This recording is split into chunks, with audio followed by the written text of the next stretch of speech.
Olá, meus irmãos. Sejam muito bem-vindos ao nosso evento especial de Mesa Redonda. Eu sou o pastor Márcio Vila, do Encontro com a Palavra. E hoje a gente vai falar sobre as 30 razões pelas quais o povo de Deus sofre. Eu estou aqui com as minhas irmãs e, caso vocês ainda não conheçam, essas são as mentoras que dão apoio no nosso curso online do Encontro com a Palavra. Cada uma é responsável por um grupo de WhatsApp que dá uma assistência completa aos alunos do curso e depois elas vão se apresentar. Mas eu queria dar as boas-vindas a vocês e que vocês possam estar em oração conosco para que a gente possa, de fato, dar uma pincelada nessas 30 razões pelas quais o povo de Deus sofre. Eu vou passar a palavra aqui para que cada uma possa se apresentar e depois a gente já vai mergulhar no tema e vamos começar a ter esse brainstorm, essa discussão saudável acerca das 30 razões pelas quais o povo de Deus sofre. Eu vou começar com a Ellen, que está aqui à minha esquerda. Olá, a paz, eu sou Ellen Cecília, a mentora do ECAP do curso Oséias a Malaquias, e tem sido um prazer, pastor, de fazer parte do Encontro com a Palavra. Késia. Eu sou a Késia, mentora do curso de Jó Cânticos, inclusive é um dos temas, das 30 razões porque o povo de Deus sofre, está incluído neste curso, e também pelo curso de Isaías a Daniel, que nós também mentoramos, e somos responsáveis. E é um prazer também poder trabalhar ao lado do pastor Márcio, que é uma bênção, e das mentoras Gels. E graças a Deus, vou passar a palavra agora para a Gel, também é mentora, muito querida. Então, olá, eu sou a pastora Gelsiane, mentora aqui do Sermão do Monte, o curso top do ECAP, e também de Levítico a Josué. Para mim é uma honra fazer parte da família ECAP. E eu tenho certeza que você é abençoada através dessa plataforma. Minhas irmãs, sejam muito bem-vindas. Que alegria estarmos juntos aqui. Obrigada, Irmãos e irmãs que estão nos escutando, que estão nos ouvindo, que estão nos vendo, sejam muito bem-vindos. Que a paz do nosso Senhor Jesus Cristo seja com cada um de nós e que guie cada palavra que vai ser proferida pelas nossas bocas. Amém? Amém. Então, eu queria começar, primeiro lembrando a todos que estão nos assistindo que tudo que a gente vai falar aqui faz parte da lição 49 e 50, que está ali no livro de Jó, na verdade, mas o estudo é de Jó a Cânticos. E a gente vai estar aqui só ressaltando alguns pontos, porque são 30. Mas a gente só vai estar aqui abordando algumas que a gente considerou as mais relevantes. E o objetivo, gente, eu quero que fique bem claro, tá? Não é para que ninguém venha apontar na vida do outro o motivo pelo qual a pessoa está sofrendo, mas que sirva como uma fonte de inspiração, uma fonte até de clarificação do porquê cada um de nós está passando pelo sofrimento que estamos passando. Afinal de contas, sofrimento não é privilégio de quem é ímpio. Na verdade, o sofrimento faz parte da vida de todos os seres humanos e é por isso que a gente quer agora trazer essa perspectiva bíblica do sofrimento humano. Porque eu acho que muita gente termina se iludindo um pouco, achando assim, não, peraí, se eu tenho Jesus, se eu já sou salvo, se eu gozo da vida abundante, nada de mal vai me acontecer. E na verdade não é bem assim, gente? Quem dera. Quem dera, seria muito bom. E apesar de ser do curso de Jó Cânticos, nós temos que lembrar que toda a Bíblia vai ter o povo de Deus sofrendo. Em várias partes na Bíblia nós vemos que o povo de Deus não escapa do sofrimento. Mas é importante também dizer que uma das razões principais que a gente achou muito relevante é que às vezes Deus usa o sofrimento para transformar a fraqueza do seu povo em exemplo de demonstração do seu poder.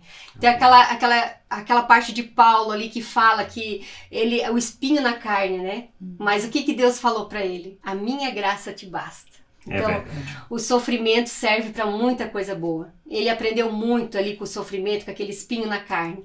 Então, é muito importante, passar pelo processo do sofrimento. Eu quero, primeiro, uma das coisas que eu gostaria muito da gente discernir desde o início aqui da nossa discussão é que muitas vezes, pela super espiritualização das coisas, as pessoas se esquecem que existem sofrimentos que são consequências diretas do pecado. Sim. Então a gente nunca pode se esquecer disso. Por quê? Porque é uma ilusão, uma utopia achar que só porque somos parte do corpo de Cristo, né? Ele é a cabeça, nós somos o corpo, nós somos a igreja, somos salvos, somos santificados pelo sangue de Jesus, não temos mais nenhum tipo de problema com o pecado. Não, o pecado continua aí. Sim. Enquanto estamos aqui nesse mundo, esse mundo jaz no maligno, né? Estamos susceptíveis às concupiscências da nossa própria carne. E o pecado tem sim consequência. Muito bom falar sobre isso, né? Então, a gente não pode esquecer esse fato. Né? Não é o fato que somos igreja, que somos salvos pelo Cordeiro, que o sangue de Jesus nos lava dos nossos pecados, que não vamos mais pecar. Pelo contrário, né? A gente vê, a Bíblia mesmo exemplifica vários tipos de conduta que são pecaminosas e que muitas vezes a gente acha que porque a gente é da igreja é só eu não verbalizar, é só eu guardar aquilo dentro de mim e não tem consequência nenhuma. Tá isento, né? Mas a própria palavra vai dizer o quê? Se um homem olha para uma mulher com intenções, ele já pecou. Ele não precisa consumar o ato da traição para já ter pecado. Isso dentro da nova aliança, né? E isso já dentro da nova aliança. O próprio Cristo que diz. Exatamente. Então, a gente tem que se lembrar disso. Pecados têm consequências. Então, isso também é uma das razões pelas quais o povo de Deus sofre. Porque somos humanos e pecamos, cedemos muitas vezes à concupiscência da carne. Quanta gente hoje está dentro das igrejas, supostamente em comunhão com os irmãos, mas está olhando para a mulher do próximo com intenções, está caindo na pornografia, tem vícios em jogos, vícios em bebida, vício em drogas e por aí vai, né? Porque não... E gera, pastor Márcio, lembrando, uma culpa. E essa culpa gera sofrimento. Sofrimento. Sim. Então, quantas pessoas se sentem culpados e estão sofrendo pela culpa? Então, aí por quê? Porque pecou. Porque não entendeu o processo. Então, tem gente que acha que é isento desse... eu converti, me tornei cristão, que bênção, agora né, eu não vou mais sofrer. E Jesus diz que nós vamos ter sofrimentos, é só pra gente não desistir, ter bom ânimo. Perseverar. Perseverar, isso é importante. Agora, por que a pessoa está sentindo uma síndrome X ou Y?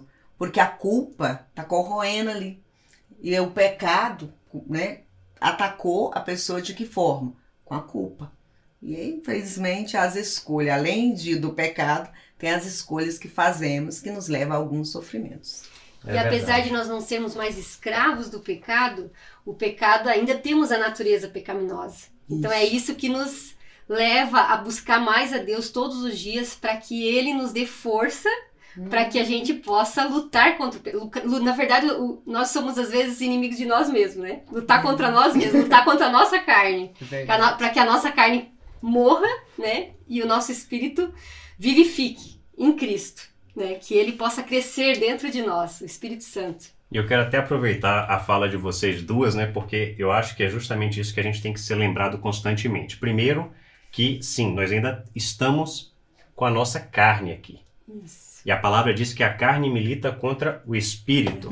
Isso né? O tempo todo. Então, nós sabemos que existe uma tendência carnal ao pecado.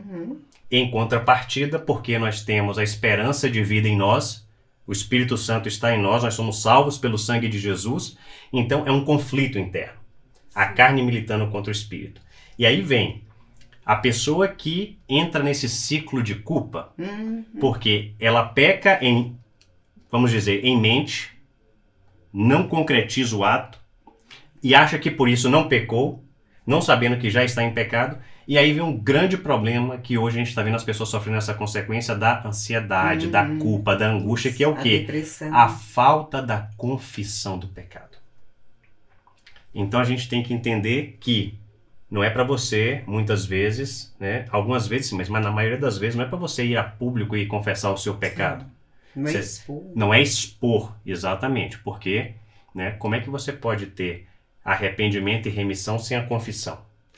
A confissão é o pré-requisito, mas é óbvio que a gente recomenda sempre que seja num ambiente seguro, com pessoas de maturidade espiritual, Idônea, o né? seu líder, o seu pastor, a pessoa que está te discipulando, que você busque esse grau de intimidade ao ponto de você se sentir confortável. Por quê?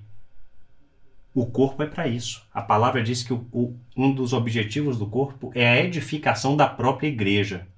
Então, se você não vai ao próprio corpo buscar ajuda, o que é que acontece? Quando um membro está debilitado ou com algum tipo de dano, afeta todo o corpo.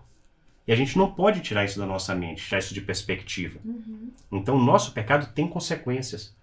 E aí, eu vou trazer um exemplo, que é o exemplo do rei Davi, Sim. que eu diria que foi um dos exemplos que a gente tem na Bíblia de pessoa que mais cometeu pecado e dos pecados mais atrozes que a gente pode considerar. Porque são pecados que atentam contra a moral, contra a ética. E a gente vê, ainda assim, é um homem rotulado como um coração segundo o coração de Deus. Então a gente tem que se lembrar dessas coisas, porque aí a gente volta agora para o que você falou no início, Gel. A questão da perseverança, do bom ânimo. Porque vamos cair, vamos pecar, mas nada disso é para obstruir a nossa caminhada com o Senhor. A gente tem que perseverar e continuar. E quando a gente fala de ter bom ânimo, porque quando a gente está sofrendo, vem tudo, né? Além da culpa, porque a culpa é um dos requisitos quando a gente está sofrendo por pecados encobertos. Mas quando ele é descoberto, tem a exposição, né? Também tem o outro lado, que a pessoa se sente... aí entra a questão da humildade, que nós sempre estamos falando de aprender... De mim, que sou manso e humilde de coração, lá nas bem-aventuranças, né? Eu tenho que falar do sermão, porque não tem jeito. E um dos itens que está falando aqui, que eu acho tão interessante, que fala assim, às vezes Deus quer que o seu povo abandone o seu orgulho e, olha só, e aprenda a ser humilde, para quê? Para usufruir, né, dessa cura. Porque a pessoa que foi exposta, ou a pessoa que tem culpa, ela tem que ter acho que assim, uma decisão, tomar uma decisão e fazer uma escolha. Ou ser humilde ou ser orgulhoso. Sim. Né? Ou ser arrogante ou ser humilde. Exatamente. E foi o que Davi fez, né? Davi foi humilde. Isso. Teve o coração quebrantado, né? Por isso que Se aí rendeu. ele citou. E é muito importante a gente falar sobre isso. Porque quando eu peco, eu tenho que ter humildade de saber que eu sou pecador. Eu sou pecadora. Sim. E aí eu vou chegar ela e confessar. Porque eu tenho um relacionamento e eu vou chegar na ela, eu preciso de ajuda. E é interessante você ver a conduta de Davi nesse contexto. Porque Davi chega lá, Natan vai corrigindo. É verdade. E ele não se exalta, ele não fala, eu sou rei, eu vou te matar. É verdade. Ele Poderia. arrepende. Ele se rasga diante do Senhor. Então, isso é a conduta do homem segundo o coração de Deus. Deus não espera que nós sejamos perfeitos. Deus espera que sejamos humildes. Isso Deus nos... Gente, e quando Jesus fala, aprendei de mim que eu sou manso e humilde de coração, aí a gente vai ver as bem-aventuranças lá. O manso herdará a terra. Que terra que ele está falando? De todo o contexto da terra. Ele vai conquistar lugares que só a mansidão leva. Né? Os humildes verão a Deus, só algumas pessoas. Então por quê? Porque essa humildade vai levar você a ter um nível de ser chamado segundo o coração de Deus. Que aí, olha, você pecou, você reconheceu o seu pecado, você está todo destruído, mas aí você não vai viver a culpa. Porque quando você confessa, o perdão libera, né, você de viver isento da culpa. É verdade. Entendeu? Porque a culpa hoje... Só fechando aqui, é responsável por maioria das doenças mentais. Porque traz conflitos, traz sentimentos, e aí as pessoas começam a ter síndrome do pânico, começam a ter insônia, ele não entendeu o processo. Aonde está esse sofrimento físico? E aí, aproveitando esse seu comentário, Gel, olha só que interessante, né? Porque quando a gente está falando aqui desse sistema de consequências que existe tanto no mundo espiritual como aqui no nosso mundo, né? E é isso que a gente tem que deixar bem claro, porque às vezes as pessoas super espiritualizam para sair debaixo da responsabilidade dos seus atos aqui na terra, né? Com os irmãos que foram ofendidos ou com as pessoas que sofreram algum tipo de dano. Mas aí em Gálatas 6, olha só o que é que vai dizer aqui, nos versos 7 e 8. Não vos enganeis, de Deus não se zomba, pois aquilo que o homem semear, isso também ceifará. Porque o que semeia para a sua própria carne, da carne colherá a corrupção, mas o que semeia para o Espírito, do Espírito colherá a vida eterna. E se a gente parar para pensar, duas coisas aqui me chamam muita atenção. Primeiro, o fato de que está falando das intenções do coração. Se sua intenção é o benefício próprio, o foco sou eu, como eu posso me beneficiar? Eu estou semeando na carne. E da carne eu vou colher a corrupção. E por quê? Porque tem muita gente, e eu vou falar que talvez até inclusive nós em algum momento da nossa caminhada, que você entra nessa vida, vamos dizer assim, né? Eu aceito a Jesus e eu começo a pensar, o que é que o Senhor tem para mim? E se o seu evangelho está focado no que Deus tem para você, está tudo errado, gente. Porque, na verdade, o que eu tenho para te oferecer? Deus, quando Ele nos chama à reconciliação com Ele por meio de Cristo Jesus, Ele está nos dando a oportunidade de fazermos parte dos seus planos, não Ele dos nossos. Então, é uma mentalidade que tem que ser mudada. É a oração do Pai Nosso. Exatamente. Seja feita a tua vontade. E a gente poderia se aprofundar aqui, mas só para a gente, cada um de nós aqui e todos que estão nos assistindo, lembrar, não é o que Deus tem para mim. Porque senão você vai achar que a sua salvação tem a ver com Deus te dar uma casa nova, um emprego melhor, uma promoção, um carro, uma esposa, uma família. Não, gente. Deus está dando a oportunidade de você fazer parte do plano dele. E qual é o plano dele? É muito simples. Deus amou o mundo de tal maneira que deu seu Filho unigênito para que todo aquele que nele crê não pereça, mas seja salvo. Então a gente o plano de Deus é que todos gozem dessa vida eterna. E aí Paulo complementa, né? Mas como é que eles vão crer se eles nunca ouviram? Então o nosso papel está lá na grande comissão. Ide fazer discípulos de todas as nações, batizando-os em nome do Pai, do Filho e do Espírito Santo e ensinando-os tudo quanto lhes ensinei. Então a gente tem que fazer discípulo. Mas como é que alguém faz discípulo se o foco do evangelho da pessoa é no que eu vou ganhar dessa relação? Não tem. Discípulo gera discípulo. A gente vai chegar lá, mas deixa eu só terminar agora o segundo ponto de vista disso aqui, que muitas vezes a gente também se esquece. É quando eu falei, às vezes a gente peca em pensamento e porque não concretizamos o ato, a gente pensa que não existe pecado, que não foi consumado.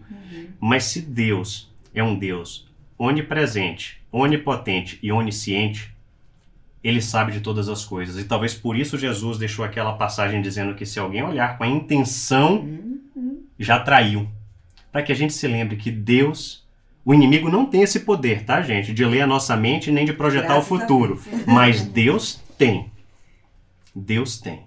E o importante aí, agora para a gente concluir essa parte aqui dessa passagem aqui, que eu gosto tanto, que fala de Deus não se zomba. Deus não se pode enganar. Para a gente lembrar, você pode até enganar seu marido, sua esposa, seu irmão, seu filho, sua filha, seu pai, sua mãe, seu colega de trabalho, quem for.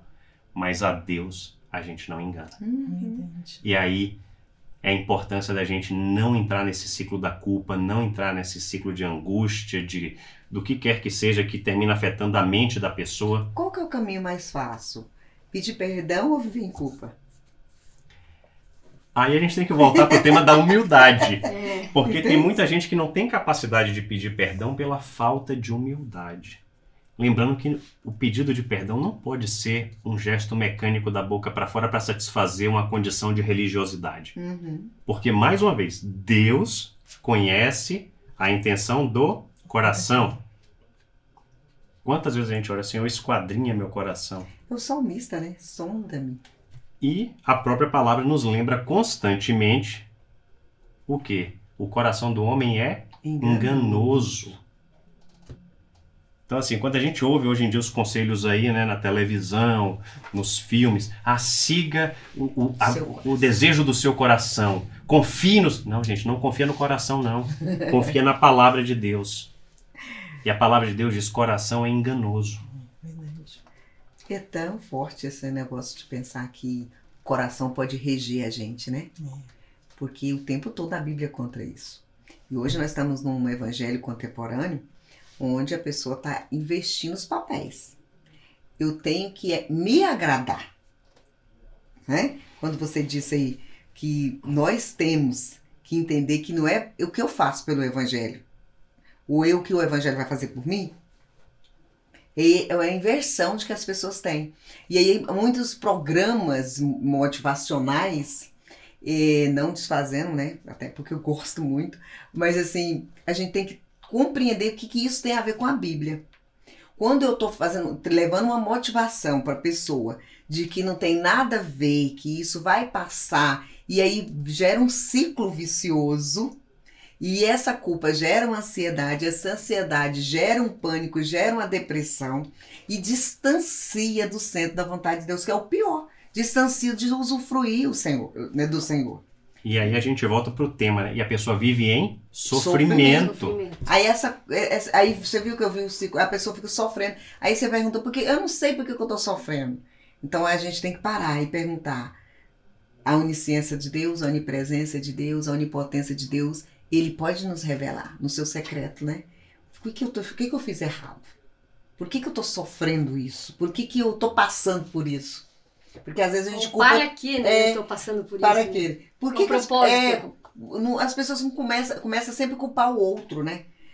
O sistema é ruim, por isso que eu tô tendo sofrimento com as questões financeiras, né? Eu como mal, por isso que minha saúde não vai bem, né? Eu tenho muitos problemas familiares e por isso que eu não durmo bem. Mas a Bíblia não fala que a gente ia ter tudo isso e era pra gente ter bom ânimo, porque Ele venceu e a gente também tem capacidade de vencer. Sim. No mundo tereis aflições, mas tem de bom ânimo, porque eu venci o mundo. Isso só um processo, né, de entendimento. Sim. E voltando ali ao salmista Davi, né? Apesar de ele ter um coração humilde, ter confessado o seu pecado, né?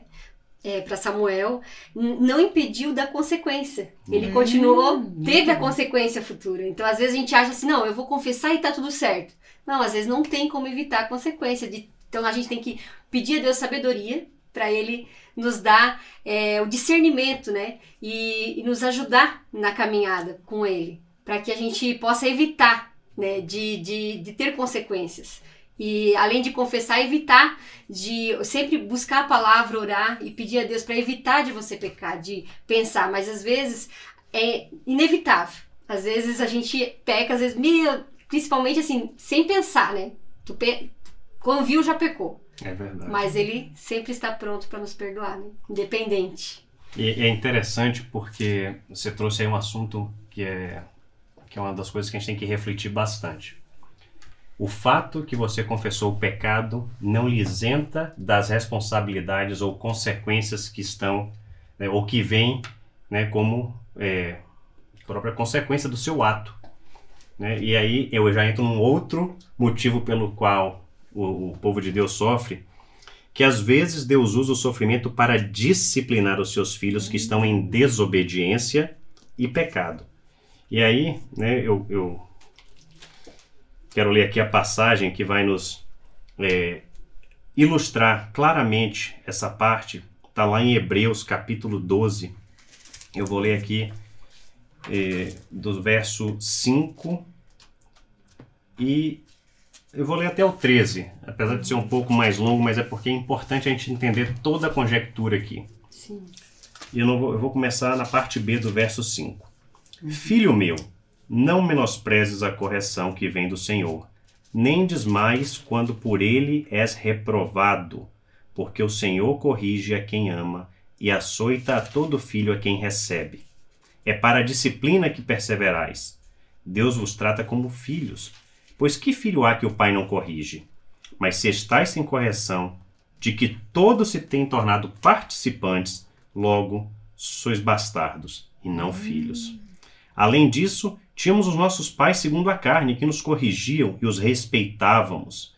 Não havemos de estar em muito maior submissão ao Pai espiritual, e então viveremos?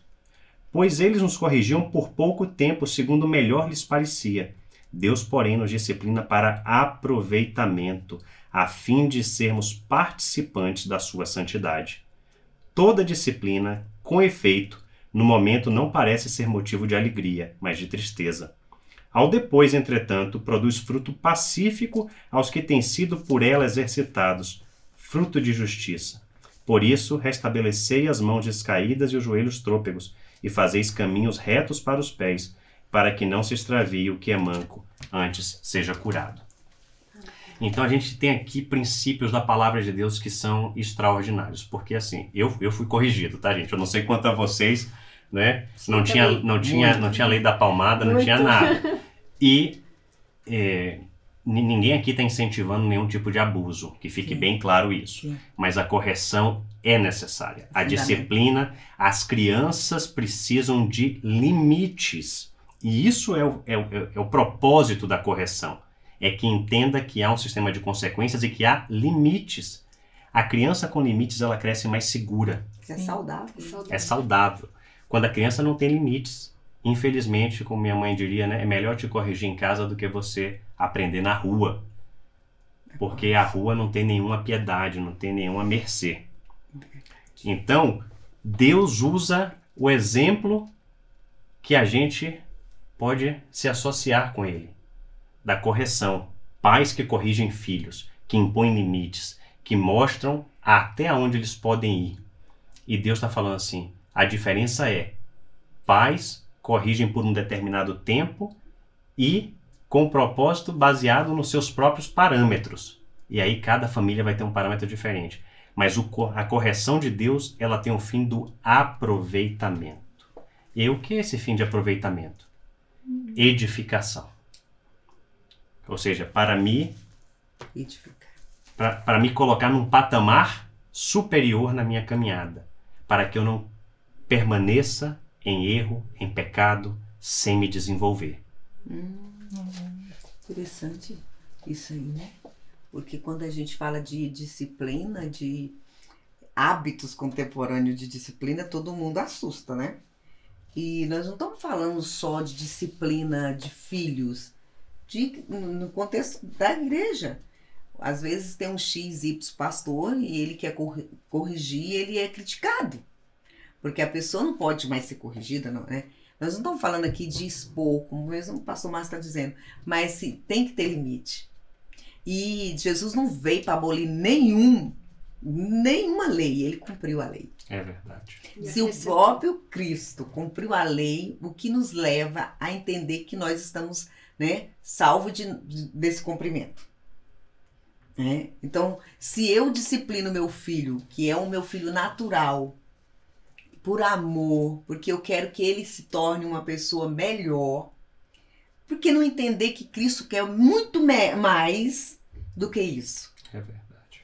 Porque quando eu corrijo alguém e eu o chamo para a verdade, porque é isso que os discipuladores fazem, né?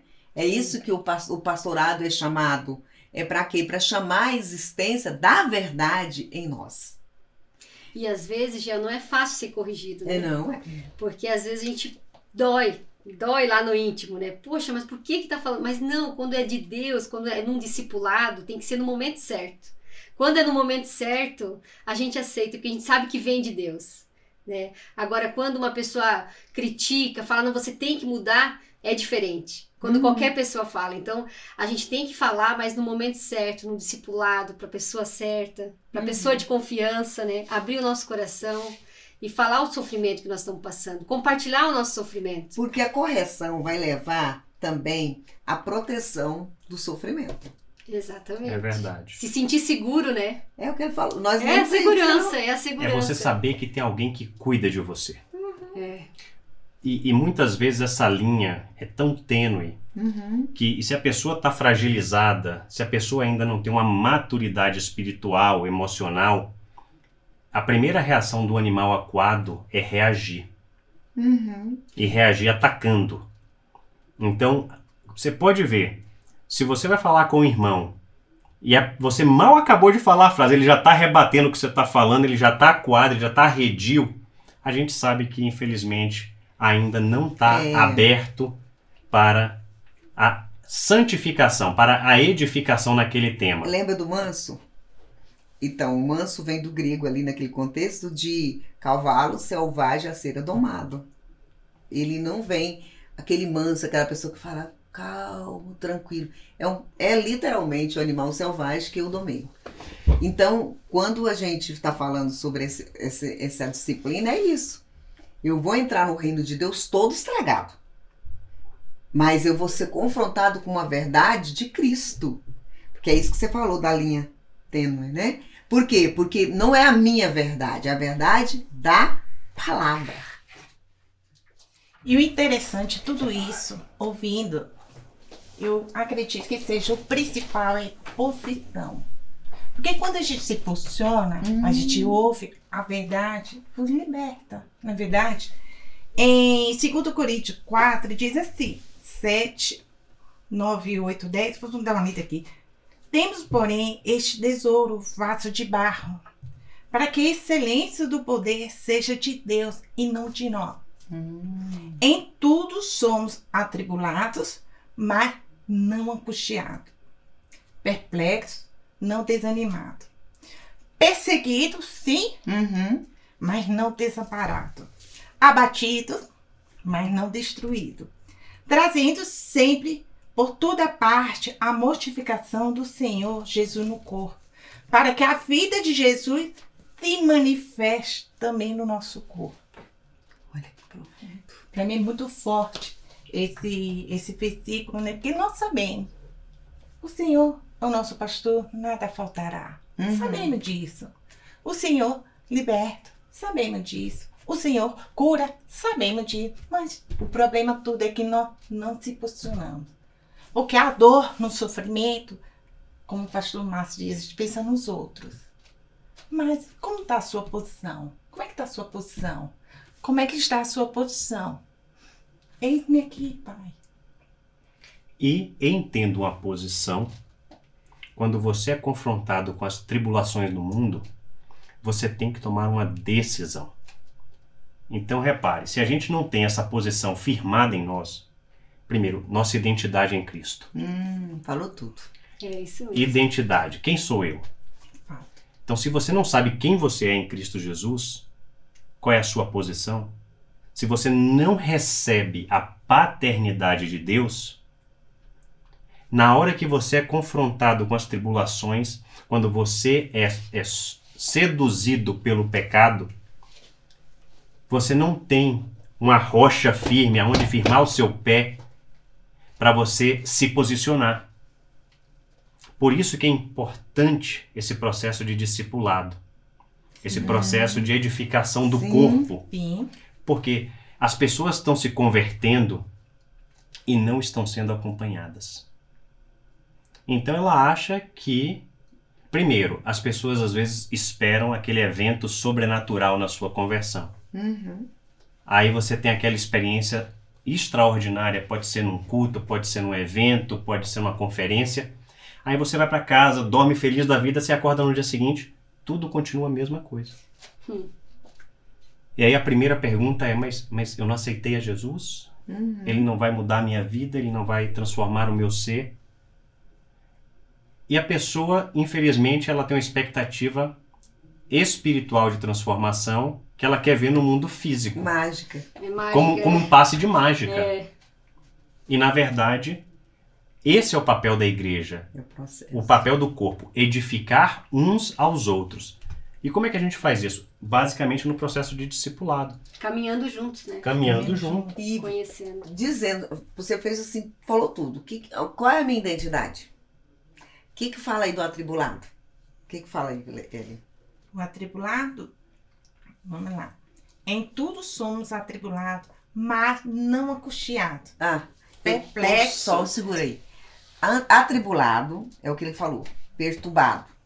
Eu converti, né? Tive esse evento e tal. Mas aí eu tenho que receber a paternidade de Deus. Se eu sou filha de Deus, eu não posso ficar angustiado. Olha a diferença. Pode ser atribulado. Mas a angústia pode até passar por mim, mas não pode tomar posse de mim. Essa diferença do sofrimento de Jó. Porque Jó sabia que ele era temente a Deus. Olha lá, você vai ler o contexto. O tempo todo, ele tirou. Gente, Jó perdeu tudo. Sim. Mexeu nos detalhes da vida dele. Mas ele... Posses, família, saúde, tudo. E detalhe, né? Autorizado por Deus. Né? Aí imagina, por que Deus fez isso? Mas ele sabia quem ele era. Chegou os amigos, abandonou, questionou o lugar que ele estava. Mas ele falou, eu sei que eu sou temente e fiel a Deus. E aí, quando eu tô atribulado, eu tô atribulada, eu sei quem eu sou. Entendeu? Eu sei que eu sou firme. Olha, assim, eu tô atribulada, o negócio não tá dando certo. Eu tô aqui com essa enfermidade, né? Que é o caso seu, né? Eu tô com essa enfermidade, mas isso não tirou o meu foco. Qual que é o meu foco? Filho de Deus. Eu tenho E porque pai. eu sei quem eu sou, eu posso me posicionar, eu posso me decidir. E Jó também é um excelente exemplo disso, porque a esposa dele falou, por que você não abandona esse Deus e amaldiçoa ele? E morre. E morre.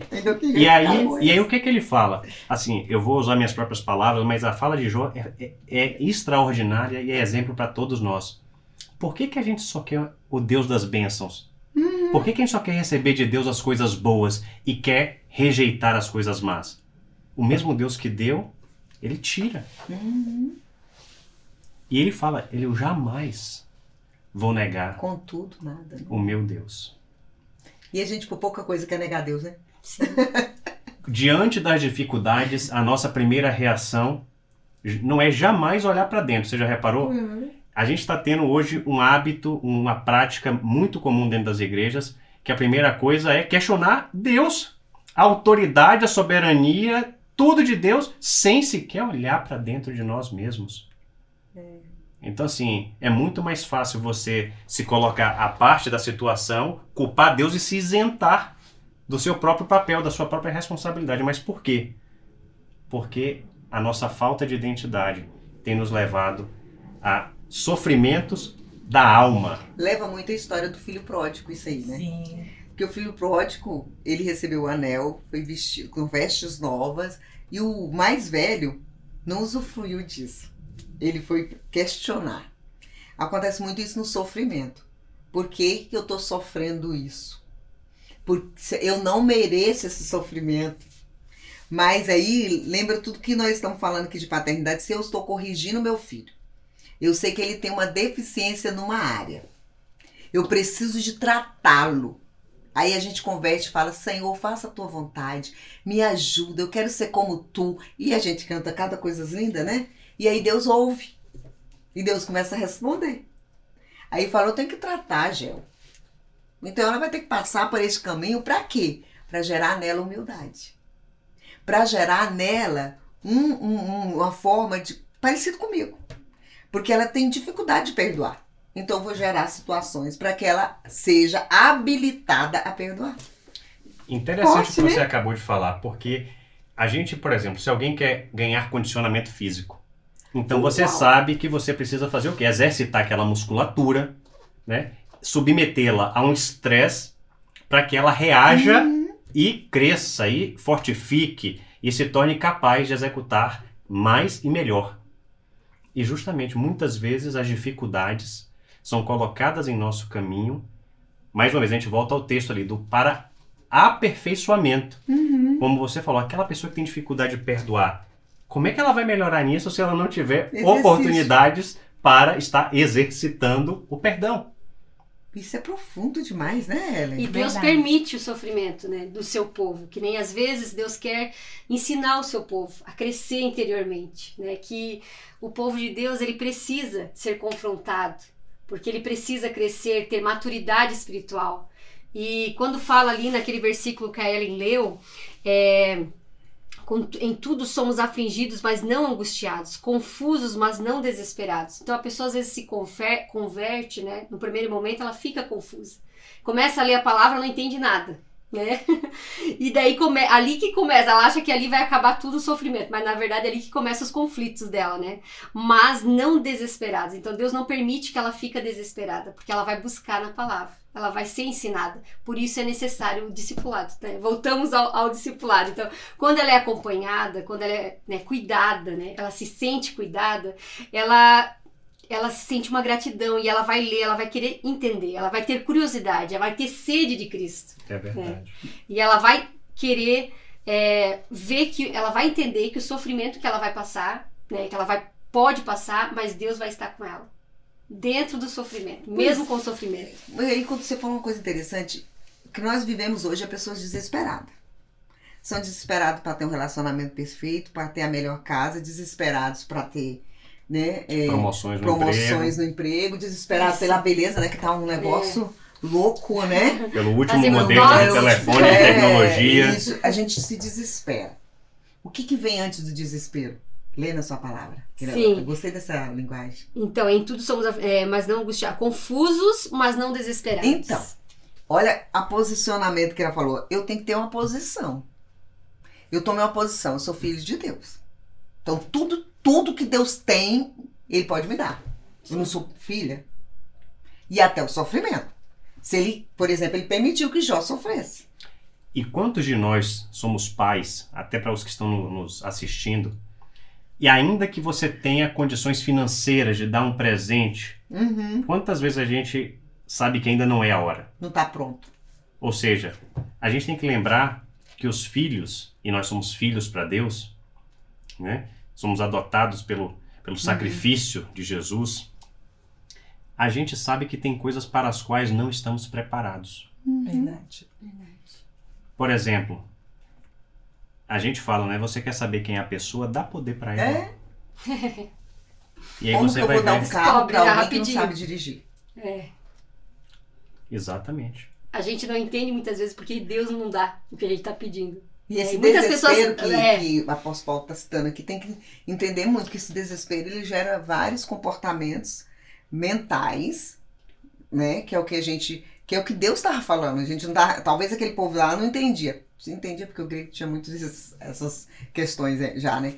Mas hoje a gente vê que o desespero apodera de uma pessoa que ela começa a ter alguns comportamentos que não fazem jus a um filho de Deus. Ela sai do foco, na verdade. Ele pode, como você mesmo falou, não está na hora de Deus dar, e ele passa na frente de Deus. Porque ele acha, Deus me deu, ele é dono do ouro e da prata, né? Quer dizer, Deus literalmente, ele só vai dar no momento certo. Mas eu não posso ficar confuso, eu posso até ficar confuso. Será que não é a hora, será que é indeciso, que algumas falam indeciso, né? Posso até ficar indeciso. Eu só não posso gerar em mim o desespero. Isso. Porque aí eu saí da posição, Ellen. Sim. Saí da posição de filho. Porque eu não posso passar na frente do meu pai. Meu papai vai falar, filha, você não está pronta para receber isso. E a gente leva isso muito para os relacionamentos, né? Sentimentais e pessoais. Às vezes a gente pega, por exemplo, uma parceria com alguém que a gente foi no desespero. A escolha errada, né? A consequência depois. A gente pega sócio, por exemplo, de empresa no desespero. E isso vai gerar sofrimento. Às vezes nem só financeiro, mas sofrimentos mesmo que a gente fala de almáticos, né? Que são sentimentos de decepção, né? De perdas. E por quê? Porque eu não estava na posição que você acabou de dizer. Eu não tomei posição. E o sofrimento, esse desespero, ele vai além. Outra coisa que o desespero faz, ele ataca o nosso corpo. Algumas pessoas começam a ter que tomar remédios controlados por causa do desespero. Tem insônia, não consegue dormir. Não consegue dormir. O mau humor. Hoje nós estamos aí com síndrome de bipolarismo ascendente no mundo, né? Não é só no Brasil. Por quê? Os irmãos estão desesperados. A gente está perdendo muito tempo de ser disciplinado, né? Como você falou, pelo nosso pai. E outra coisa que é importante, né? Quando vocês estiverem navegando no curso, tenha claro em sua mente um discernimento. Algumas das razões, alguns dos motivos listados no curso, ele fala enquanto povo. É verdade. E aí é a vida em igreja. Fala da comunhão dos irmãos. O povo descrente lá no deserto precisou vagar por 40 anos e não entrou na terra prometida. Sofreu as consequências da descrença do povo, da murmuração. Teve consequência. Daquela geração só, Josué e Caleb entraram. Então você vê, Deus tratou como povo. Mas não podemos também esquecer da nossa individualidade, porque Deus também nos vê enquanto indivíduo. Então são dois aspectos distintos. E tenha claro quando você estiver estudando. Quando você vai falar assim, às vezes Deus usa o sofrimento para corrigir, para aperfeiçoar você. Esse é individual. Mas às vezes vai falar assim, às vezes o povo de Deus sofre no meio do chiqueiro, como o filho pródigo que estava ali naquele chiqueiro comendo lavagem de porco. Então, aí já você tem que entender que está falando do corporativo, do corpo de Cristo enquanto objeto da correção, da admoestação do Senhor. E aí fica bem claro quando trata de Caleb e Josué. O povo inteiro foi sentenciado, mas Deus tratou no individual. Exatamente. Os dois entraram. É muito linda essa parte, né? E por quê? Porque os dois, por saberem que aquela era a terra da promessa, creram e voltaram com o bom testemunho da confirmação. Eles escolheram, né? Eles decidiram porque eles sabiam quem eram e sabiam qual era o propósito de Deus.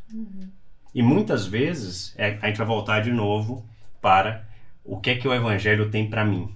Porque toda vez que você se coloca nessa posição, você está vendo os gigantes. Você está vendo as dificuldades, você está vendo o obstáculo. E aí você esqueceu que Deus é maior do que qualquer obstáculo. Você rebaixou Deus a uma posição de humanidade. E aí a gente tem que se lembrar que Jesus fala, né, que mesmo sendo Deus, ele se humilhou e veio na forma de homem. Ele abriu mão da sua deidade, da sua perfeição, da comunhão total com Deus para poder se sacrificar por nós. Nós aprendemos muito com essa posição de Cristo. Nós temos que, sim, nos mergulhar na humildade. O que eu tenho que aprender com o meu sofrimento? O que nós estamos passando, que é o nosso próprio ensinamento? Tem algumas partes lá, né, a razão, qual é a estrada, né? Que nós estamos criando nesse sofrimento. Aquilo que você colocou naquele momento, eu achei interessante. Né? Que é a estrada. O que leva o meu testemunho, o meu comportamento durante a minha perseguição, durante o meu sofrimento, a minha dor vai provocar em outras pessoas. Que desperte a curiosidade. Para que ela olhe para você e fale assim, como é que Gel, passando por todas essas batalhas, ainda é capaz de ter um sorriso no rosto? O que ela tem de diferente das outras pessoas? Pensa até que você não tem problema, né? Quando olhando assim tá perfeito. Não é verdade? Mas não é. Aí lembra, Cristo é em nós. E aí, você lembra que a gente estava conversando antes de começar a gravação? A gente muitas vezes pergunta, Deus, por que eu estou passando por isso? E essa não é a pergunta certa. Não é por quê, mas para quê? Qual o teu propósito? Qual o propósito? O que eu vou levar, né, desse sofrimento? Porque a gente sabe que Deus quer nos aperfeiçoar. A gente sabe que o objetivo do sofrimento muitas vezes é nos trazermos, primeiro, a consciência da nossa debilidade, da nossa imperfeição, da nossa humanidade, da nossa natureza pecaminosa. Mas a pergunta é, ok, Senhor, ok, eu me rendo, né? Eu sei que eu sou pecador, eu sei que todas as coisas cooperam para o meu bem, eu sei que o Senhor quer me ensinar alguma coisa. E assim, às vezes eu vou confessar o meu pecado aqui, tá, gente? Eu tento ir pelo atalho. Senhor, me diz logo o que eu tenho que aprender, que eu vou aprender. Porque Deus quer nos ensinar. O interessante aqui na lição diz assim, às vezes Deus quer usar a lágrima do seu povo, derramada no meio da dor, como uma preciosa semente que ele semeia e dá um fruto no próprio povo e para Deus. Está em Salmo 126, 5-6. Os que semeiam em lágrimas secarão com alegria. E aquele que leva a preciosa semente, andando e chorando, voltará sem dúvida, com alegria, trazendo consigo os seus molhos. Para mim, fechou. Fechou, verdade. Para mim é muito forte. Nem todo sofrimento, né, Ellen? Exatamente. Não é só para nos ensinar, é para louvar e engrandecer o nome do Senhor. A gente amadurecer nessa nova caminhada, entender o propósito do Senhor, ter intimidade com o Senhor e sabendo que nós temos o Deus acima de tudo. Então, o nosso Deus sabe a nossa estrutura. Ele não vai, tá vendo que a gente não vai aguentar, que ele não vai deixar de qualquer forma. Claro. Mas esse filho, eu estou contigo. Então, isso pra mim fechou. É interessante assim. a lágrima se transformar em semente, né? Que produz frutos, ou seja, produz uma colheita futura, né? Algo bom. Então, mais uma Exato. vez, o sofrimento, as lágrimas derramadas, né? Porque às vezes quando a gente tá sofrendo, a gente chora, assim. Eu mesmo sou muito sentimental, a Gel me conhece. Eu choro mesmo, né, Gel? Nós choramos. Mas não, aquilo ali vai nos confortar.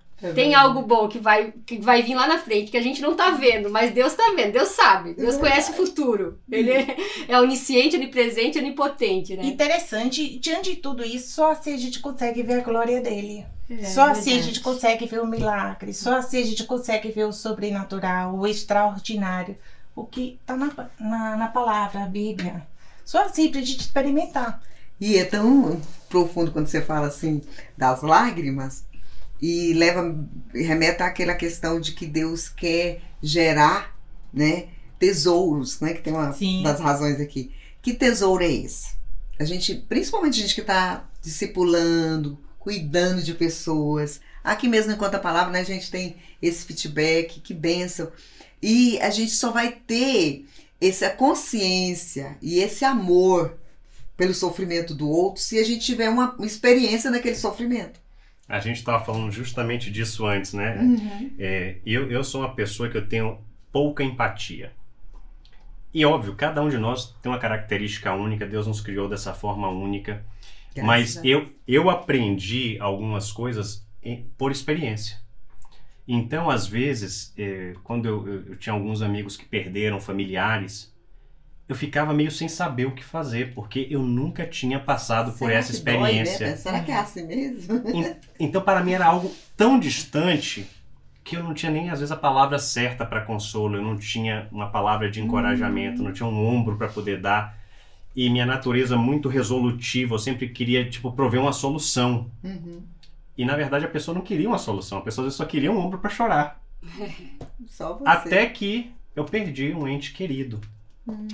E justamente porque eu passei pela experiência, na minha autoavaliação, o que eu queria naquele momento? O que eu esperava naquele momento? Porque muitas vezes a gente também está esperando de Deus um sobrenatural. Mas a gente se esquece que Deus usa a sua igreja. Às vezes usa até o ímpio para nos prover um consolo, um conforto. Às vezes Deus usa pessoas assim, do nada, para poder abençoar a sua vida, para ministrar na sua vida. E a gente não pode se esquecer disso. Mas se você só tem essa condição de estar abençoando a pessoa naquele X problema, se você tiver condições de colocar-se no lugar do outro. A pessoa está desesperada, como nós falamos aqui, lembra? Sim. Eu tenho que ter vivido um desespero. Eu tenho que ter experimentado. Se você está sofrendo com algum tipo de problema, aproveite o máximo desse problema, desse sofrimento e se capacite para se tornar bênção na vida de outras pessoas. Ser exemplo, né? Sirva de exemplo. E né? a pessoa depois, quando começar a contar, fala assim, já vivi isso. Eu sei literalmente o que você está passando. E para aqueles que vão ouvir a lição, ou que já ouviram a lição, vocês vão lembrar que no próprio estudo diz o seguinte: se você está passando por problemas conjugais, você não pode procurar qualquer pessoa para te aconselhar. Ah, Exatamente. sério? Por exemplo, uma pessoa que está tendo um conflito tão grande, já estão ali pensando no divórcio, já está inviável o relacionamento, você não pode procurar a pessoa que está no terceiro casamento para te aconselhar. Isso. Nem no quarto, né? Você tem que pegar uma pessoa que de repente já passou pela mesma experiência que você está passando, mas que superou essa situação, e você pede a ela para que ela derrame sobre você a experiência dela. E a gente tem que lembrar também outra coisa que a Bíblia nos diz muito claramente, né? Na multitude dos conselhos a gente encontra sabedoria. Então, muitas vezes a gente precisa ouvir de várias fontes, mas o único cuidado é olhe as fontes que você está buscando. Procura. São fontes contaminadas, onde você não vai encontrar água viva, ou são fontes de água viva? Esse é o cuidado. E como eu sei que é fonte de água viva? Que sai da palavra. E pelos frutos conhecereis. Né? Então, o nosso sofrimento, a gente tem que lembrar o seguinte. A própria palavra nos diz que não há nada de novo debaixo dos céus e na terra. Então, alguém já passou por isso. Uhum. O povo de Deus, seus irmãos em Cristo já passaram por isso. E se eu entendo que eu posso aprender com o meu sofrimento, eu vou sofrer menos. Por exemplo, a gente fala muito de especialidade, que é uma das minhas áreas, mas uma mãe, para aconselhar uma pessoa que tem uma criança especial, fica difícil, fica bem distante. Como é que eu vou me colocar se eu não sei, não convivi, não conheço nada? Mas se ela tiver um especial, ela vai ser bênção? Uma pessoa que sofreu algum tipo de enfermidade que ficou acamada. E a outra pessoa tá ali, né? Aí a outra, olha, é pecado, aí já vai julgando, como você mesmo diz, não é para usufruir dessas razões para acusar. Os amigos de Jó. Os amigos. Nós vamos ser o contrário. Nós vamos usar essas razões para ser um canal de bênção na vida dessas pessoas. E também entender que mesmo você no meio de sofrimento, você, eu tô sofrendo, então não posso ajudar ninguém. Ao contrário, você pode e deve ajudar o outro. Deixa eu até aproveitar isso aí, porque muitas vezes, né, as pessoas começam na caminhada cristã e elas pensam assim: eu preciso primeiro me santificar, eu preciso primeiro me preparar, eu preciso primeiro... Então assim, a pessoa começa a focar em tudo que ela precisa fazer, mas que ela não está fazendo quase nada do que supostamente ela tem que fazer, para depois ela chegar no ponto de estar a serviço de Deus. E aí a gente tem que voltar para a palavra, né? Que Deus não escolhe os capacitados, Ele capacita os escolhidos. Isso. E muitas vezes o seu sofrimento, o que você está passando na vida, é aquela semente da lágrima que vai ser plantada na vida alheia. E aí a gente já entra na lei da semeadura, né? Uhum. E aí a gente volta de novo naquela passagem também que eu falei, que aquele que semeia na carne, da carne vai colher corrupção, mas aquele que semeia no Espírito, do Espírito colherá a vida eterna. Nossa, é profundo. Exatamente. Então a gente tem que se lembrar dessas coisas. Por isso que é de fundamental importância reafirmarmos a nossa identidade em Cristo Jesus. E você sabe qual é uma coisa que eu tenho que entender no sofrimento? Porque às vezes as pessoas querem se isolar de Deus, da igreja, dos amigos, porque está sofrendo. Né? E o sofrimento tem que agregar. E o sofrimento é passageiro também. E o que eu faço? Deus quer ser parceiro no nosso sofrimento. Ele não quer que ninguém sofra só. Entende? Ele quer estar junto, ele quer chorar eu junto. pequei, Deus não vai olhar pra mim. Não vai sim, você confessa, tá tudo bem, Deus vai caminhar com você, Deus vai te disciplinar. E é pra isso que é o reino de Deus. Mas também Deus quer participar das nossas dores. Entendeu? Ele quer ser um em nós. E o Espírito Santo é o Consolador. Que vai capacitar a gente a viver. Tem hora que E é Ele só Deus e habita Deus, em nós. Então assim... Nós temos tudo, né? Tudo. Mas precisamos diminuir para que ele Ele cresça. Por isso que a gente volta a falar. Se você está focando no evangelho para benefício pessoal, esse não é evangelho, tá, gente? Você vai gerar sofrimento. Vai, Podemos negociar com Deus, vai né? gerar sofrimento. Me dá que eu dou. Vai gerar sofrimento. Agora, eu achei até interessante quando você comentou, às vezes a gente se envolve em acidentes. Uhum. E muitas vezes o acidente, você fala assim, Senhor, por que o Senhor permitiu? E aí a gente tem que lembrar que Deus vê além do que a gente vê. Deus é tremendo. Então, aquele acidente ali talvez foi o que te preveniu Dá? de uma coisa muito pior. Verdade. Eu particularmente, eu me converti já um pouco mais maduro, vamos dizer assim. E foi tão claro quando eu olhei para o meu passado e vi tudo que já aconteceu em minha vida e como a mão do Senhor me protegeu em momentos chave, aonde eu pensei que iria morrer. Eu tive um acidente, né, que assim, eu bati num poste a 140 por hora, o poste parou no banco do carona aqui para mim. E depois, quando eu olhei para aquilo ali, eu falei assim, só pode ter sido a mão do Senhor que me livrou. Por quê? Porque Deus já estava vendo lá na frente. Mas de repente, se eu não tivesse aquele acidente, ou se porventura fosse meio metro mais para a direita, era eu. E aí a gente começa a reconhecer a mão de Deus em nossa vida. O livramento, né? O livramento de Deus. Sim. E aí a pergunta é, eu sofri, não só fisicamente, porque né, suspeita de fratura do externo, graças a Deus foi só a contratura muscular, o ponto que eu fiquei asfixiado pela minha contratura muscular, mas é um livramento porque Deus tinha um propósito mais na frente para a minha vida. E hoje eu posso olhar para trás e posso ver bens materiais, o carro foi perda total, né? Foi uma cena assim surreal, mas eu saí ileso. Mas você sabe que tem muita gente que passa por esse tipo de acidente e eles começam a culpar Deus, né, Ellen? Já viu, Ellen? E por que Deus não me livrou? Aí entra em outro, numa fase de trazer responsabilidade para Deus. Culpar. Aí entra a culpa. Deus, você não é meu pai? Eu não tô na igreja, eu não tô fiel. Por que aconteceu isso? E aí? Como que a gente faz com esse sofrimento? Aí a gente vai voltar agora para a parábola do filho pródigo.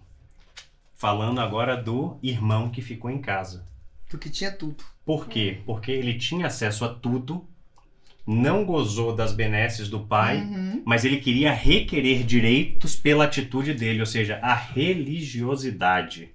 Merecimento. Exatamente. Senhor, eu estou na sua obra, eu faço isso, eu faço aquilo, eu estou sacrificando meu tempo, eu estou fazendo isso. Você está começando a tentar impor a Deus a sua própria justiça, a sua própria retidão e cobrar dele o que você quer na sua carne, o que você quer para satisfazer o seu desejo pessoal.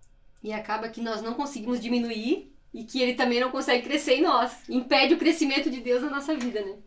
E nos falta o quê? A humildade. A gente voltou agora para humildade. Olha o que diz Provérbios capítulo 8, versículo 13. Temer ao Senhor é odiar o mal. Olha só. Odeio o orgulho e a arrogância e o mau comportamento e o falar perverso. O próprio Deus está dizendo isso aqui, né? Quer dizer, se eu odeio o mal, eu vou entender que mesmo o mal que aconteça em mim, Deus, como você mesmo disse, Deus não dá nada que a gente não consiga suportar, né? Luta maior do que a gente consegue. E Deus tem um projeto naquele sofrimento, naquele momento, e aí eu vou usufruir da minha fé, porque a minha fé diz o seguinte, eu não tô vendo, não tem nada escrito aqui, Deus não mandou nada. Não tenho garantia de nada. De nada, mas ele falou que todas as coisas cooperam para o meu bem. E essa está no meio de todas. E eu não vou pegar a perversidade. O que é esse perverso aí? É pegar... Ele me perguntou para Deus. Deus falou, foi eu que fui culpado? Ele vai lá e condena. Ele condena Deus. E esse condenar distancia o homem de Deus porque ele está vivendo uma arrogância. Aí tem muita gente que fica 10 anos no ciclo do sofrimento. A gente pega isso no gabinete, né? Tem quantos anos? Aí você vai e fala, por que tá acontecendo? Eu não perdoo a mãe. Ah, isso é uma coisa de nada, uma coisa tão... Quer dizer, se eu entendi que eu tenho uma identidade que diz que eu tenho que negar a mim mesmo, negar é o quê? Dar o direito para Deus fazer o que Ele quer. E Deus sabe que eu tenho muita dificuldade de perdoar. Deus sabe que aquilo ali para mim, porque o perdão, gente, para quem não sabe, gera qualidade de vida. Você não perdoa, mas porque você quer não. Libertador, né? Além de ser libertador, evita mais de 200 enfermidades. Só para vocês terem uma ideia. Aí, a gratidão, mais de 500 enfermidades, né? Se eu tenho o coração de perdão, aí o Deus vai falar assim, nossa, que a pessoa só vive doente, né? É com enxaqueca, com insônia, já viu? Porque ele fala assim, meu Deus, mas eu vivo nesse sofrimento. Aí você vai lá na raiz do mal. Ele teve em algum momento uma situação que Deus gerou para ele crescer e ele ficou parado naquele lugar. Aí o irmão falou uma coisinha de nada, né? Aí ele fica, aquele irmão, né, porque ele não entende. O irmão é filho de Deus, você também é. Deus vai tratar com os dois. Então, Deus não faz acepção de pessoas. Deus não tem nível A, B e C. Deus trata no individual porque ele tem um projeto pessoal para cada um de nós.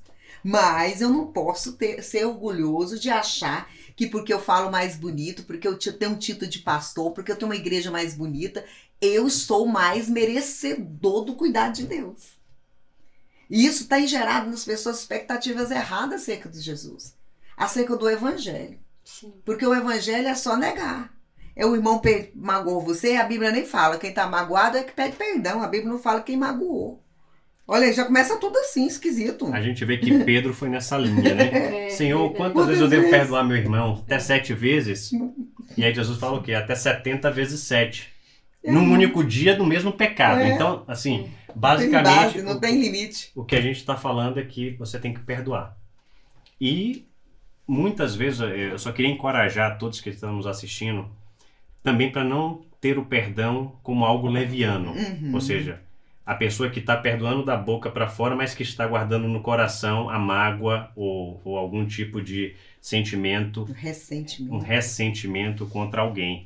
Porque se o perdão não for genuíno, ele não vai ter esse efeito restaurador, esse efeito libertador, esse efeito, né, curador. Sim. Então a gente tem que ter essa preocupação também. Né? E, continuando aqui, né? É tanto motivo de sofrimento, mas que bom que a gente tem esperança, né? Amém. E a nossa esperança é Jesus. Amém. Né? Acho que a gente está, assim, a gente fala e tudo revolve em torno dele, porque ele é o nosso modelo, ele é o nosso, o único que foi perfeito aqui na Terra. E eu gostei muito quando você nos lembrou, Gel, da humildade. Porque quanta gente não está pedindo perdão por orgulho, por soberba, ou com medo de se expor ou perder algum tipo de status ou alguma posição, alguma coisa assim, não entendendo que somos todos humanos e que podemos sim. Lembra que Jesus falou? Quem perdê-la, achá-la. A gente perde para ganhar no reino de Deus, né? Exatamente. E o mais importante é que o sofrimento é só nessa terra, né? Amém. Pelo menos é passageiro, né? Lá no céu não vai ter sofrimento. Glória a Deus. E Paulo fala da nossa leve e momentânea tribulação que produz um peso de glória eterna. Então, assim, como somos apegados a essa vida? Uma média de 70 anos que a gente passa aqui nessa terra, e como somos apegados? Ao ponto de querermos gozar de todas as benesses enquanto estamos aqui, num lugar onde jaz o maligno. Tá acabando, né? Então, assim, na terra jaz o maligno. E a própria palavra nos lembra, né, para não ajuntar tesouros aqui na terra, mas sim nas regiões celestiais, onde a traça e a ferrugem nem consomem nem corrói. Então, quando a gente pensa assim, quanto sofrimento podemos evitar, também, não só baseado na identidade, não só baseado na paternidade, mas também aonde estamos focando os nossos esforços. Pastor, eu vou pegar um eixo aí, porque nós estamos falando de perseguidos. Aqui uma das razões é ser perseguido sofrendo por causa do perseguido, por causa do nome de Cristo. Tem muita gente que usurpa esse sofrimento. Ele provoca o sofrimento e não está sofrendo por causa do amor de Cristo. Porque nós temos irmãos, né, aí na Janela 1040, outros países perseguidos, e que nós estamos aqui sempre orando por vocês, e nós estamos morando num país livre. Alguns até querem rotular como perseguição. Mas é momentos de aprendizado, que né, o apóstolo Paulo diz. Então, às vezes, é a minha forma da minha ação e reação é que gera o sofrimento. Às vezes não tem nada a ver com Jesus Cristo que eu estou perseguida. Aí a pessoa rotula. Aí minha igreja me persegue. Ou o meu irmão me persegue. Ou o meu pai me persegue. Então você tem que fazer essa autoanálise. Até que ponto essa perseguição que você está dizendo que é nome de Cristo é real? Porque toda perseguição que é do nome de Cristo tem que gerar para o louvor da glória de Deus. Deus é que vai aparecer, não é você. Perfeito. Você morreu. Agora, eu acho assim que a gente quase encontra mesmo no Brasil, né? Poucas pessoas, poucos lugares, né, que a gente tem esse nível de perseguição. Mas tem muita gente que pega essa bandeira e carrega. E aí ele está em pecado porque não perdoou o irmão, ele rotula que ele está sendo perseguido por causa de Jesus. Ele converte na igreja, tem uma família de outra religião, e ele persegue a religião do outro, ou a prática daquele religioso, e ele quer dizer que ele está sendo perseguido. Então tem que ter muito cuidado com isso. Porque Jesus, ele fala que nós vamos ter aflição. Mas nós não vamos ser os afligidos. Como é que fala? Os causadores das aflições dos outros. É verdade. Entendeu? Nós não podemos ser a causa da dor do irmão. Entende? Porque Jesus fala que o Espírito veio sobre nós. E ele veio como consolo. Se o Espírito Santo mora em nós e ele é consolo, eu tenho que procurar ser consolo de alguém. E ser tolerante também, que a gente conversou, né? Não, às vezes, criticar porque ele tá sofrendo, né? Não arrancar a ferida do coitado. Arrancar, né? Tirar a casquinha. Então isso é mas profundo, ajudar, né? Profundo, porque eu vejo muita gente rotulando isso, e isso tem gerado esfrieza espiritual. A pessoa para até de crer no Deus Todo-Poderoso, porque ele está limitado num ciclo de uma crença que não é real. Então, se você passa por esse processo de engano, que é enganados, né? Não podemos viver o engano. E muitas vezes, né, a gente tem que voltar a discernir o pecador do pecado. Por quê? Porque Jesus ama o pecador. Então a pessoa, ela é amada. E Jesus pagou o preço por ela também. Ainda que ela não aceite a salvação, o preço está pago para todos. Igualmente. Todos. A diferença é quantas vezes nós temos focado, né, no pecador ao invés de no pecado. Então a gente está reimputando sobre ele um duplo peso do seu pecado. Terceirizando a dor, né?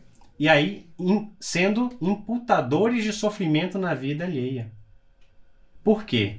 Porque a gente tem que abraçar, a gente tem que acolher, a gente tem que amar. E de uma forma amorosa discernir o pecador do seu pecado.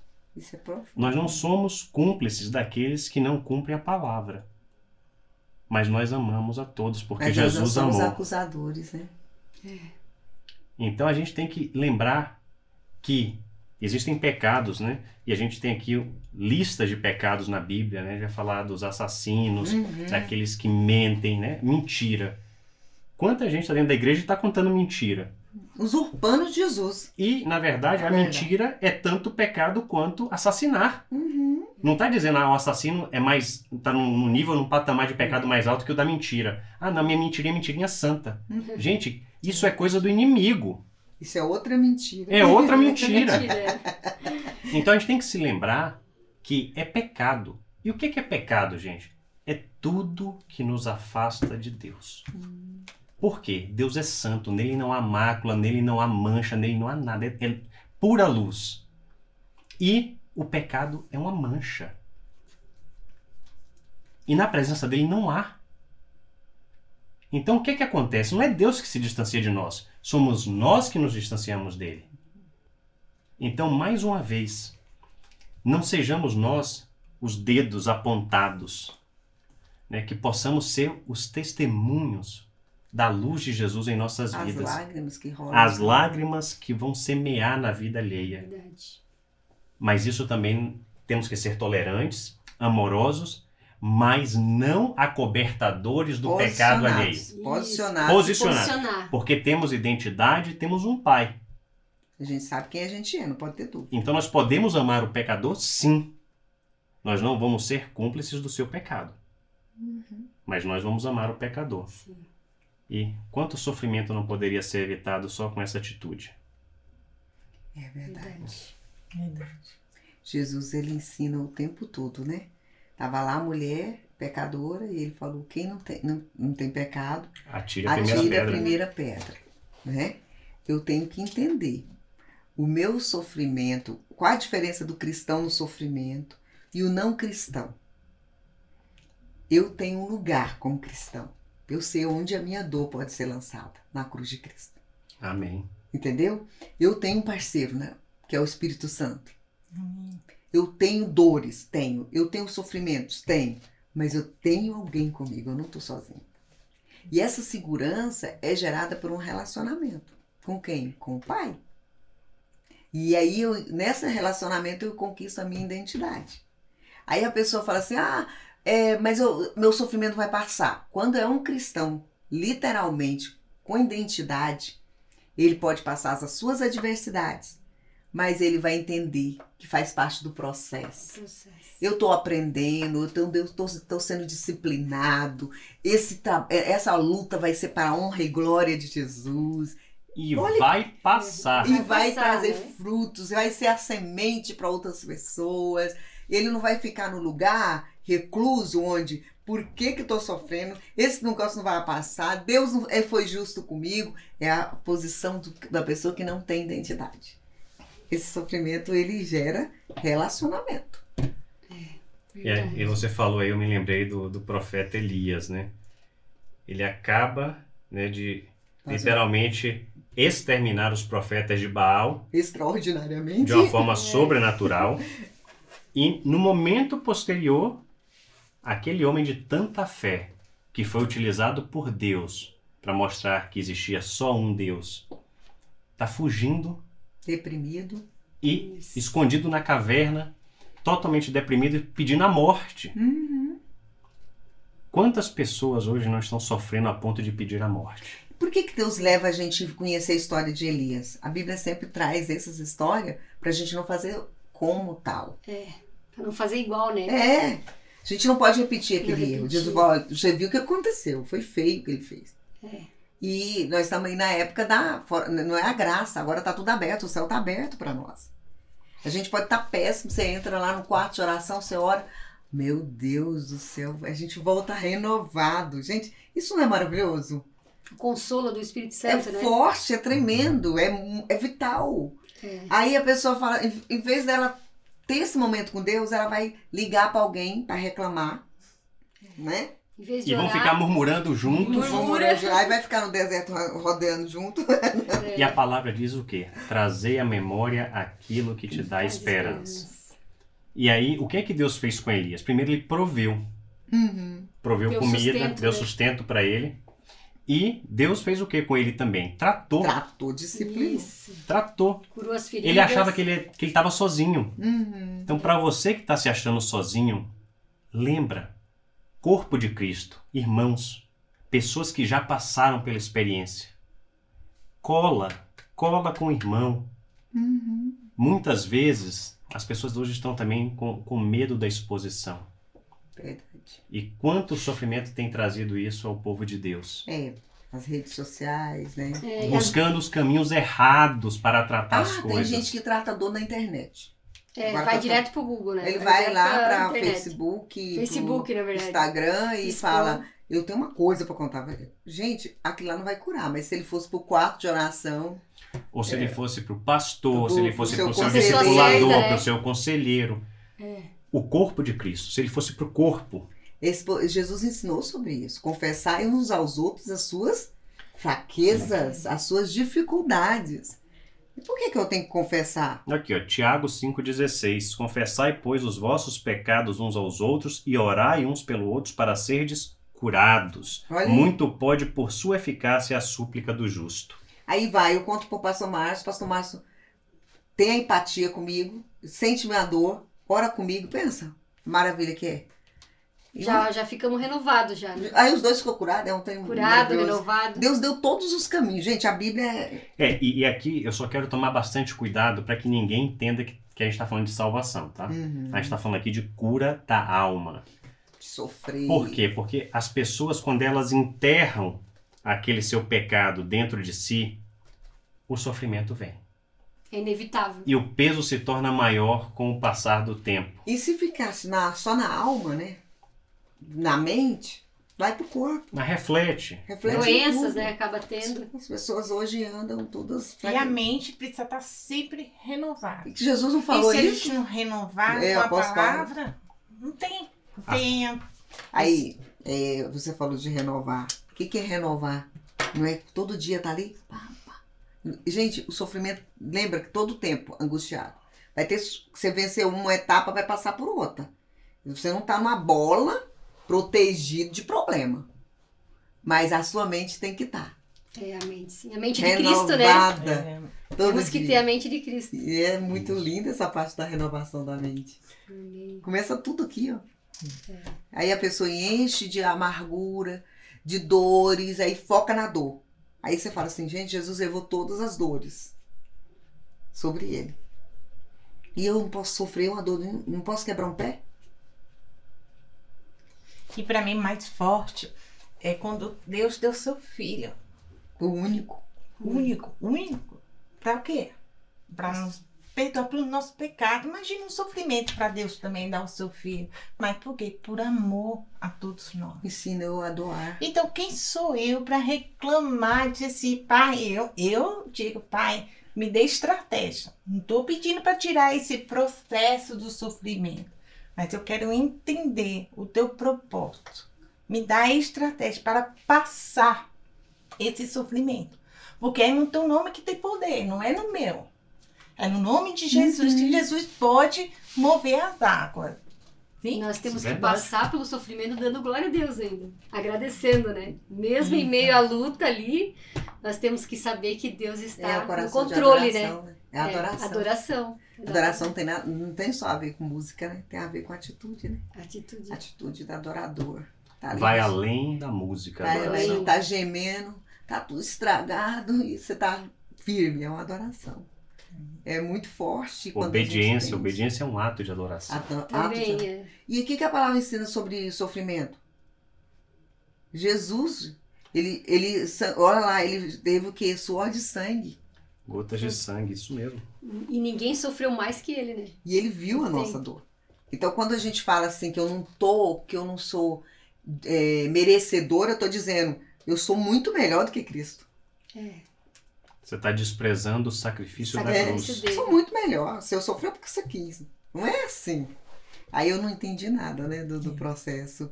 E a gente vê muito isso. A outra coisa que as pessoas falam, o sofrimento vai me gerar salvação, vai me, né? Ou Olha, seja, não tem nada a ver. Vai gerar qualidade de vida espiritual, Maturidade. maturidade e aperfeiçoamento do santo. Deus, O sofrimento tem esse papel fundamental na vida da igreja, né? tô pagando meus pecados, né? Porque eu tô sofrendo, né? Tem muito disso hoje no ditado popular. E a gente tem muitos chavões que a gente herdou, né, da cultura brasileira, que termina sendo palavras, às vezes até de maldição para as nossas próprias vidas. Uhum. Assim, tô comendo o pão que o inimigo amassou. Coisas desse tipo que não agregam. E, na verdade, a gente tem que entender, gente. O sofrimento é porque termina que às vezes dói tanto na alma ou fisicamente que você acha que é algum tipo de castigo ou punição da parte de Deus. Mas quanta gente que nem tem a Deus, completamente agnóstico, completamente às vezes ateu, e que também tem sofrimento. Não é um privilégio do cristão. E da humanidade. A passagem que diz, e a chuva cai para Os ímpios e para o povo de Deus. Ou seja, não há distinção. E da mesma forma que a chuva cai para ambos, o sofrimento vem para ambos. Porque Deus é criador. Todos somos criaturas de Deus. Isso. Ele é responsável pela pintura. O pintor é responsável pela sua arte. Ele faz o que ele quiser com a arte dele. Só que a gente não entende a autonomia de Deus. E Deus criou todos iguais. Então, se ele provê ou não provê um sofrimento para alguém, ou para outra nação, ou para outro povo, é um direito dele. Ele tem direitos autorais. Verdade. Entende? Sim. Aí, quando a gente entra nesse eixo de que não somos merecedores, e porque o ímpio tem que sofrer mais, é porque a gente não entendeu. Quem que criou? Criador. Ele falou que por causa do pecado ia gerar sofrimento. Falou ou não falou? Sim. Ele é autor disso. Ele falou, uma unidade, independente se você acredita em mim, se você gosta de mim, se você não acredita, não interessa. Interessa que eu sou o criador e eu tenho as minhas próprias regras no universo. E a gente volta lá para Gênesis, né? Porque lá no Éden não tinha. É sofrimento. E aí a gente vê que fruto do pecado vem o sistema de consequências do Senhor. E para todos que estavam envolvidos na situação. E é por isso que Jesus, né, e a própria palavra deixa claro que na terra jaz o maligno. Então, por que nós pensamos que temos algum tipo de privilégio exclusividade de não sofrermos as tribulações, de não passarmos por dificuldades, de não termos oposição? Eu acho assim, pastor, que a diferença do sofrimento do ímpio e do sofrimento do justo é como o justo responde ao sofrimento. Porque o ímpio, ele tá ali sofrendo, ele vai geralmente falar palavrão às vezes, vai reclamar, vai se revoltar, vai às vezes brigar com todo mundo, né? E o cristão, qual que é a posição? Como que ele deve responder ao sofrimento? Né? Às vezes em silêncio, às vezes sofrer calado, orar, buscar Deus e buscar a pessoa certa, né? Para compartilhar o sofrimento, para poder desabafar às vezes, né? Primeiro reconhecer que tá sofrendo. O primeiro passo é reconhecer, verdade. E descobrir por quê, né? Pra quê? E ver a raiz do problema, a raiz do sofrimento. Por que, né? que eu tô sofrendo isso? Por que repetiu essa aqui, mesma né? dor? Qual o propósito disso? Aí a pessoa começa a sofrer e ela começa a reclamar, e aí põe a bandeira na porta da empresa. Às vezes a pessoa não ganhou, por exemplo, tá sofrendo porque não ganhou um aumento. Mas às vezes ela não respondeu a demanda da gestão para o aumento. Né? E aí? Tem que perguntar por quê. E muitas vezes a pessoa não ganha porque não pede. Então, não sabe pedir. Às vezes até superou, né? A expectativa, mas não reconheceu, não teve um reconhecimento próprio. Então Deus às vezes também espera. Qual é o nível de relacionamento que eu tenho com meu pai? E que possamos ser encorajados a olhar primeiro para dentro. Eu acho interessante, agora aqui um breve flashback aqui, né, da estrutura do encontro com a palavra, porque a gente tem que ser pessoas que vivam a palavra, que meditem na palavra, que andem de acordo com a palavra, porque a palavra é a representação de tudo que Deus nos deixou de legado para poder nos dar um guia para viver a nossa vida. Então a gente primeiro, né, olha só que coisa interessante que Deus nos deixou aqui. A gente olha para trás. E aí a gente olha para trás, a gente lembra do nosso passado, a gente lembra da nossa história, a gente traz à memória as coisas que já passamos, como superamos, qual foi a estratégia que Deus nos deu, quem foram as pessoas que Deus nos cercou. Né? Olhar para trás, para o passado, a experiência alheia.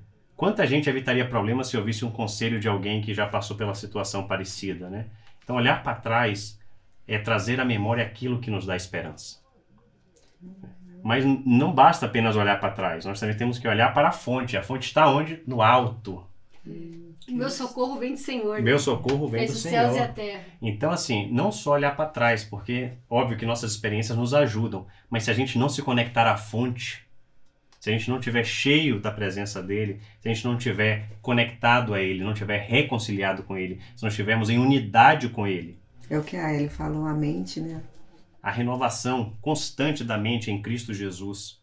Para quê? Para daí sim você projetar o seu futuro. Mas quando você faz esses dois passos anteriores, você tem a sua identidade ratificada, você tem o seu pai lhe dando as instruções, e quando você projeta cumprindo o propósito dos planos dele, Deus. não focando na sua própria carne, nas suas próprias necessidades, no seu próprio desejo. E aí eu acho que é o fechamento de um ciclo de bênçãos, né? Que o sofrimento nos leve a olhar para nós, e uma vez que olhemos para nós e recebamos dele a direção, que possamos também abençoar todos aqueles que estão à nossa volta, passando por sofrimentos similares. Amém. E que tudo seja para a honra e glória do nome do Senhor. Amém. Amém. Glória a Deus. Antes da gente fazer a nossa oração, eu queria muito ter só uma oportunidade de agradecer aos nossos parceiros, né? Então, assim, aí, ó. primeiramente a HCJB, que nos cedeu o estúdio aqui. A gente é muito grato à HCJB, essa parceria, né? O Cartão do Céu, se você não conhece, conheça.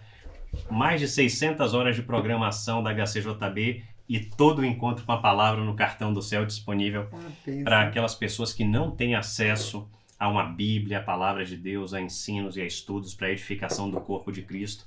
Temos também o Jesus para as crianças, o Preacher Post, o Praticantes, a Igreja Cristo em Nós. Então são vários parceiros aqui no Brasil e a gente agradece a Deus pela oportunidade de juntos levarmos essa mensagem de esperança. É uma parceria maravilhosa, né, pastor? Glória a Deus por isso. E obrigado a cada um de vocês. Obrigada, pastor Obrigada. Márcio. Também queremos agradecer. Deus tem utilizado esse programa para edificação do corpo, para ser luz Amém. num ambiente cheio de trevas e que a gente possa continuar perseverando ainda que em meio às dificuldades, porque nós sabemos em quem temos crido. Nós somos mais que E vencedores. nele somos Dele, mais sim. do que vencedores. Amém. Amém. Eu vou fazer uma oração e a gente encerra por aqui. Amém. Muito obrigado, tá, gente? Obrigada, meninas. Amém. Amém. Senhor Deus e amado Pai, em nome de Jesus, nós chegamos em Tua presença e te louvamos, te adoramos, bendizemos o Teu santo nome. Deus seja Reconhecemos, Senhor Deus, que o sofrimento, quando não é propósito Teu, é permissão Tua. Sim, Jesus. E nós sabemos, Senhor Deus, que é para aperfeiçoamento dos santos. Amém. Nós sabemos que não estamos isentos, Pai, das tribulações, mas sabemos que em Ti, Senhor Jesus, temos o exemplo de como superar Amém. toda e qualquer tribulação, Amém. com o ânimo, com a esperança e a certeza Amém. que em Ti nós venceremos cada uma delas. Em nome de Jesus. Senhor Deus, que possamos, Pai, não semear na carne, mas semear no Espírito, para do Espírito colhermos a vida Em eterna. nome de Jesus. Abençoa, Senhor Deus, todos os irmãos que estão nos ouvindo, todos os irmãos, Senhor Deus, que estão sendo edificados por essa palavra. Que eles possam entender que o seu sofrimento hoje é a semente de um tempo melhor para outro no futuro. Amém. E que o Senhor, Pai, possa multiplicar as bênçãos que o corpo produz por ser instrumentos da Tua consolação para a reconciliação consigo. É no nome de Jesus que nós oramos e agradecemos. Amém. Amém. Amém. Muito obrigado, gente. Que Deus abençoe, hein? Deus Igualmente. abençoe. Deus abençoe a Deus todos. abençoe.